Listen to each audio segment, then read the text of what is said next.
two white men threatened my great-grandmother that they're going to throw off the train because they were sitting in the first row colored, and so that made them look like they were closer, but they were in. He's like, sit where you get in the back. He said, I'm in the back. I'm in the first row of the colored.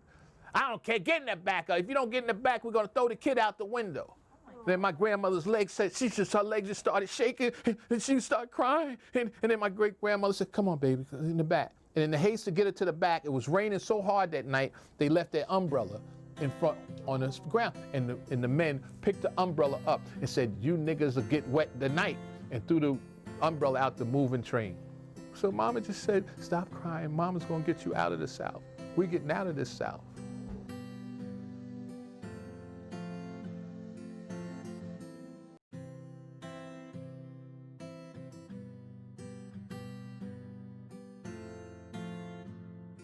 It was still a community.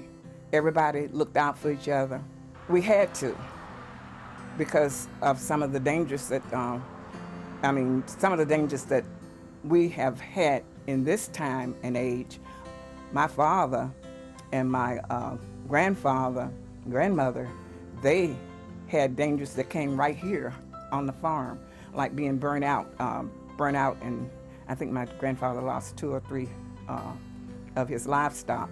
I mean, somebody just came just for the heck of it because they could do it and just burned down and took the advantage of him being here. You know, we come from hard work.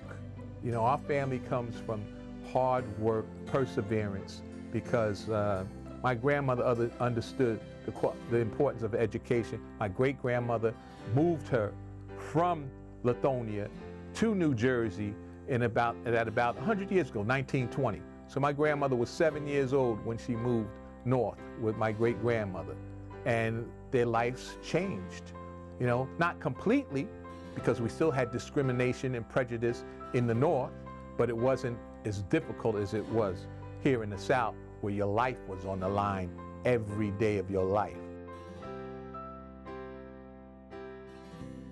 We are one of the oldest families in this community, you know, and it's so important to the kids to know that,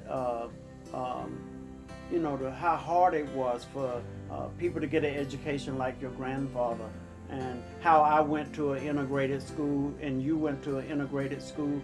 I was one of the first blacks that they took from the black schools and put in the white schools.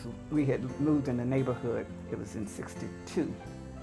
Because in '63, that's when Kennedy died, and that's when I had to have a escort home and everything, because so much uproar and violence with people, you know, by it being in the South and by me being black, you know, in a white school.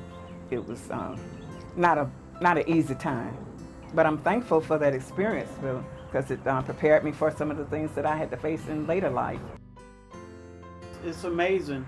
Yeah, it's amazing where we came from, yeah, and where we are now today. Mm-hmm.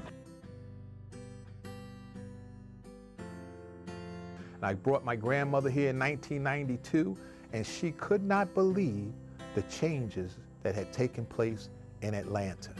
She was here during a time when it was Jim Crow, and there were certain places you did not go because your life was on the line.